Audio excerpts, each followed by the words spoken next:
Good afternoon, students. So, in the last lecture, we were discussing about the elastic and inelastic collision. It means collision theory that we were discussing in the last lecture. Now, in the last lecture, what I explained you that what is elastic collision? The elastic collision is a collision in which there is no loss of kinetic energy, and we had find out the velocity expression for velocity v1 and v2. So that was a complex derivation. I think that you have done the derivation. Along with the derivation, students, you firstly understand the derivation, because sometimes some miscellaneous questions or conceptual questions that is arise in the exam or that is being asked by the examiner in middle of the derivation or in between the derivation.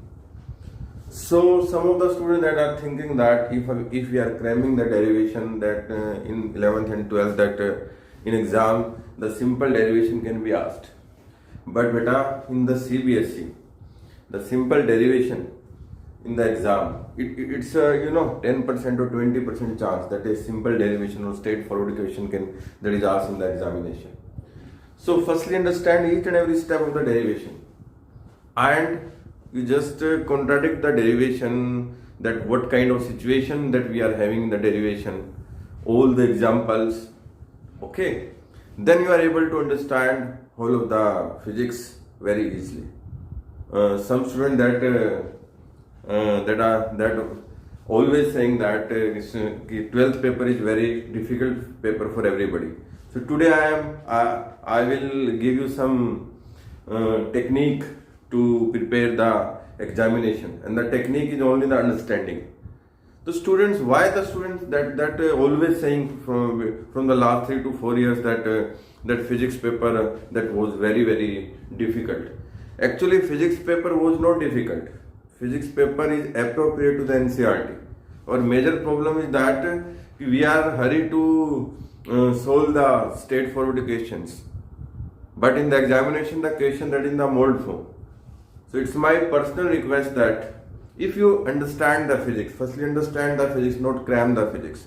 If you understand the physics, then there should be no problem in the physics paper, because questions that is same, derivation is same, but that would be in the exam, that would be in the mold form. Okay. So in the first day I explained, when I started the lecture, video lecture, on the first day I explained that you just cram the you are not able to if you are not able to understand, then make it contradiction, a real story in front of you, and do not cram the subject, just understand the subject. Okay. So collision theory that we were doing, elastic collision we have done. Now in this lecture, student, we will do the inelastic collision. तो उसको समझ लीजिए क्या था inelastic collision. तो सबसे पहले definition लिख लीजिए inelastic collision. इनलास्टिक कोलिजन, देखिए इनइलास्टिक जो कोलिजन है आपका, ठीक है, सबसे पहले आप डेफिनेशन लिख लीजिए इनइलास्टिक कोलिजन की. इनइलास्टिक कोलिजन, देखिए inelastic collision, it is a type of collision, it is a type of collision in which there is a loss of kinetic energy during the collision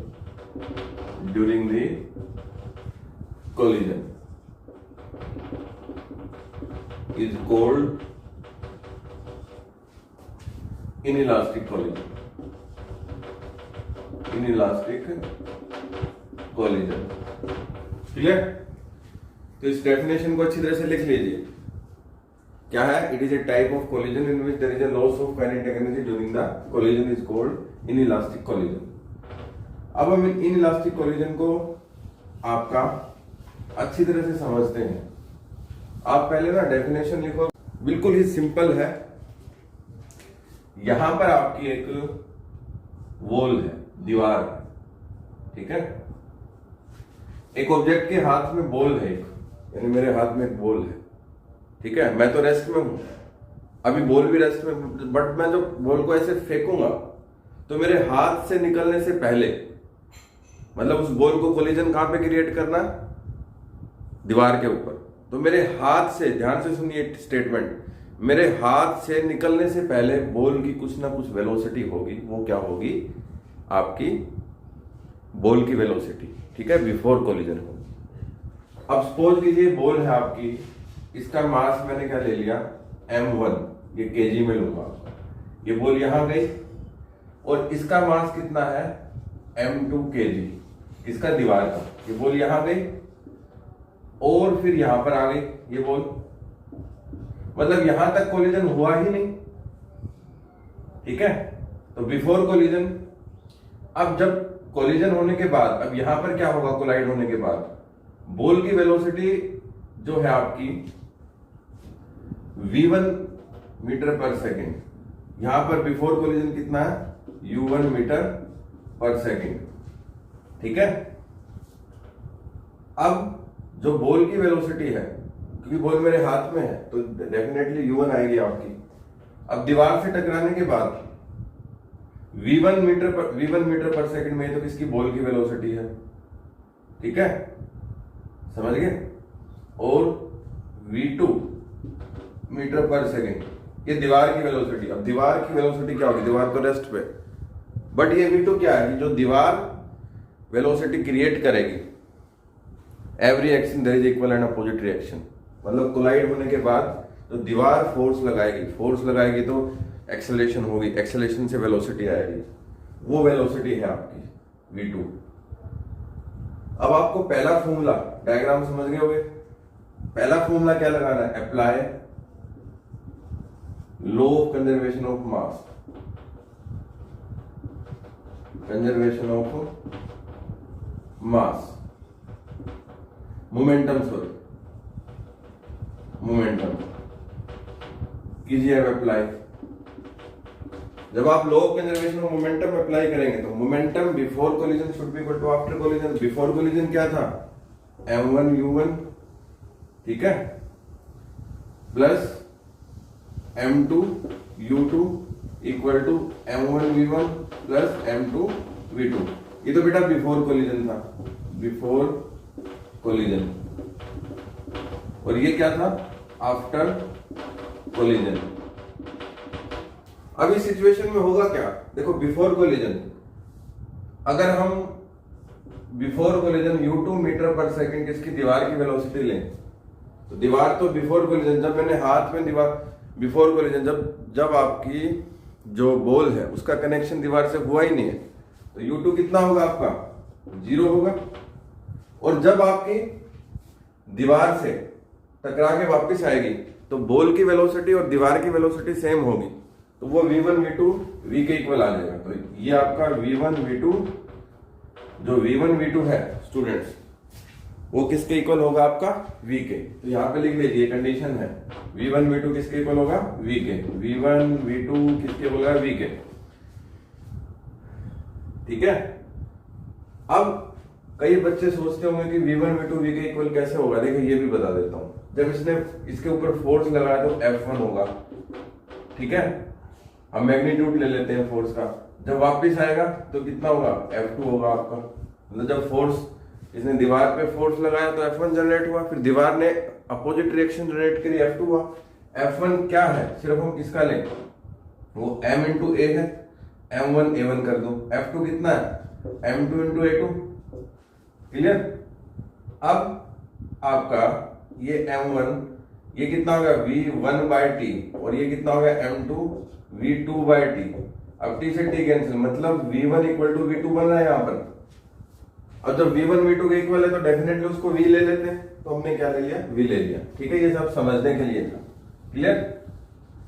आप direct याद भी रख सकते हो, क्योंकि इतना समझाने के बाद कि भाई इक्वल एंड अपोजिट रिएक्शन आएगी उसमें, तो आप v1 v2 किसके इक्वल होगा, v के इक्वल होगा। मतलब जो आपका दीवार की वेलोसिटी होगी वही वेलोसिटी बॉल की आएगी, मतलब दीवार जितना रिएक्शन करेगी उतने रिएक्शन से आपकी बॉल जाएगी आगे। अगर दीवार आपकी बहुत ज्यादा रिएक्शन करती है तो बॉल भी उतनी ही रिएक्शन पे जाएगी। दीवार हल्के से रिएक्शन करती है तो बॉल भी हल्के पे जाएगी। इसका मतलब जो दीवार ने अपोजिट मतलब रिएक्शन की कोलिजन के बाद जिस वेलोसिटी से गया वही वेलोसिटी से क्या गई आपकी बॉल गई, इसलिए v1 v2 मैंने v के इक्वल किया। क्लियर। अब ये सिचुएशन यहां रख दीजिए, ये सारी सिचुएशन कहां रखेंगे, यहां रखेंगे।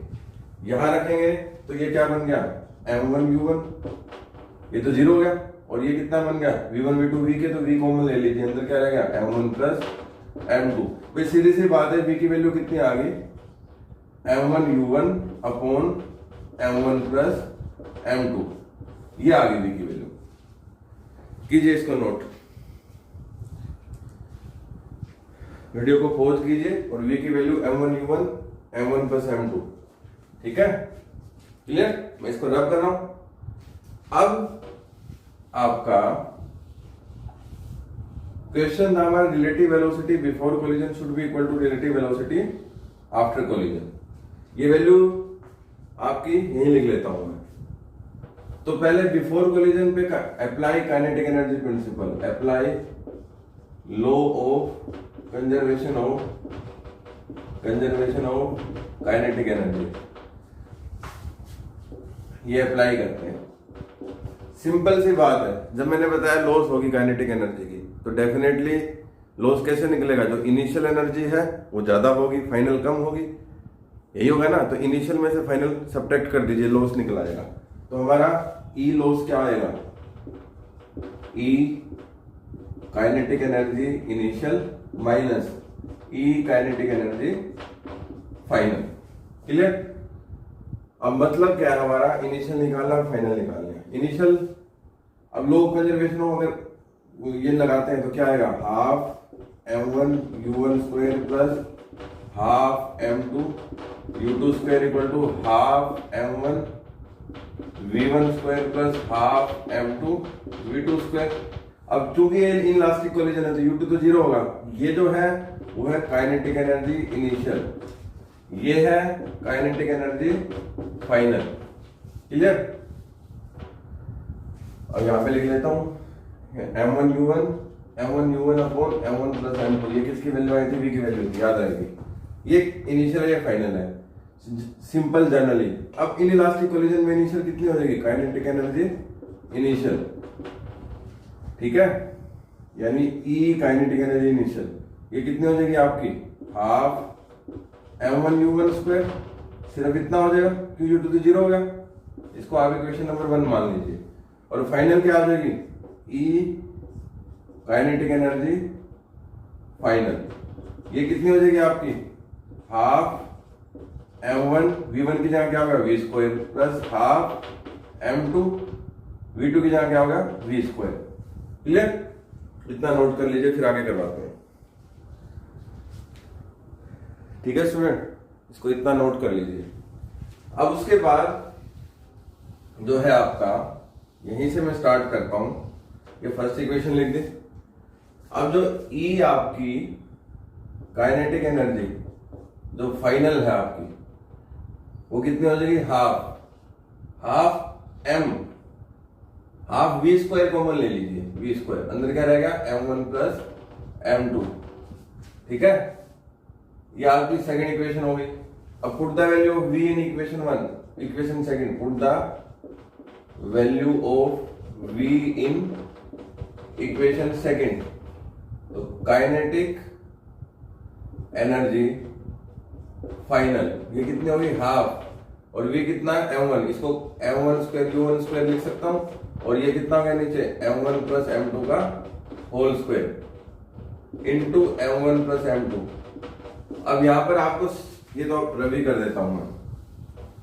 अब यहां पर सिंपली बेटा आपको ये नहीं लिखना है m1 प्लस m2 का स्क्वायर खोलना नहीं, आपको ऊपर नहीं करना है क्योंकि इससे ये कैंसिल हो जाएगा।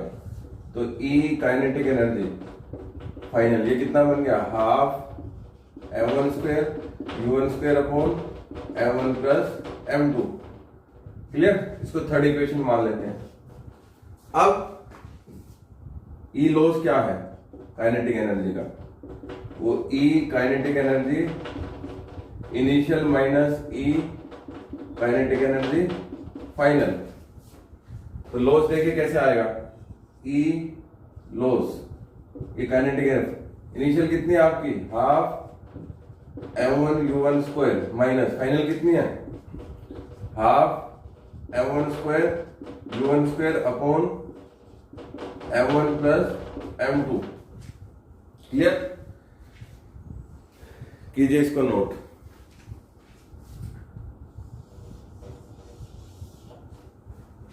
अब जो आपका इसमें से आप ई लॉस, इसमें से हाफ कॉमन ले लीजिए, ठीक है, अंदर क्या बच गया, m1 square minus m1 square upon m1 plus m2।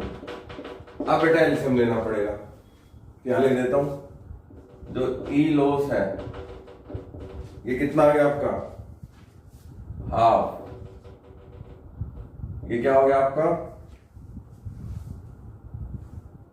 m1 square minus m1 square upon m1 plus m2, ठीक है। तो इसमें आपका लिख लीजिए दोबारा से, m1 square minus m1 square upon m1 plus m2, ठीक है। तो ई लॉस ये आपका कितना आ गया, यहां से आप m1 प्लस m2 कॉमन ले लीजिए, ये क्या रहेगा, m1 square into m1 plus m2 minus m1 square. Clear. अब हम क्या करेंगे, जो आपका कैलकुलेशन करनी है हमें, ई लॉस कितना आ गया आपका, half m1 square u1 square, मतलब इसकी मल्टीप्लाई इससे फिर इससे plus m1 m2 u1 square minus m1 square u1 square upon m1 plus m2, ठीक है। तो इससे आपका ये कैंसिल हो गया, तो E loss half m1 m2 u1 square upon m1 plus m2। इसको ऐसे लिख सकते हैं, E loss equal to m1 m2 u1 square upon 2 times of m1 plus m2। देखिए शुरू में मैंने आपको क्वेश्चन लिखवाया था कि show that the relative velocity before collision should be equal to the relative velocity after collision. ये होगा आपका बेटा इलास्टिक कोलिजन में, ठीक है, ये होगा इलास्टिक कोलिजन में। वो क्वेश्चन मैंने क्यों लिखवाया था, क्योंकि एक चीज एक्सप्लेन करनी थी, कोफिशिएंट ऑफ रेस्टिट्यूशन, ठीक है। इसको नोट कीजिए, फिर मैं कोफिशिएंट ऑफ रेस्टिट्यूशन नोट करता हूं।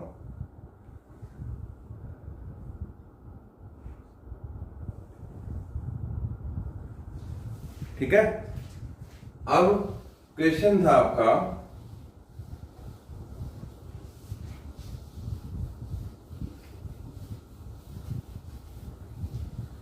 क्वेश्चन है what do you mean by coefficient of restitution, CO।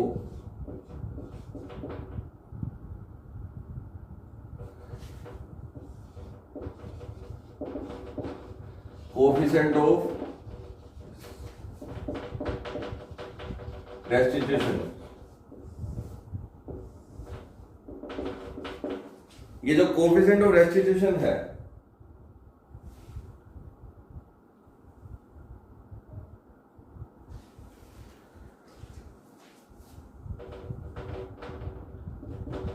Restitution, जो क्वेश्चन लिखा था, show that the relative velocity before collision should be equal to the relative velocity after collision. तो E से denote होता है, ये होता है v2 minus v1 upon u1 minus u2। It is the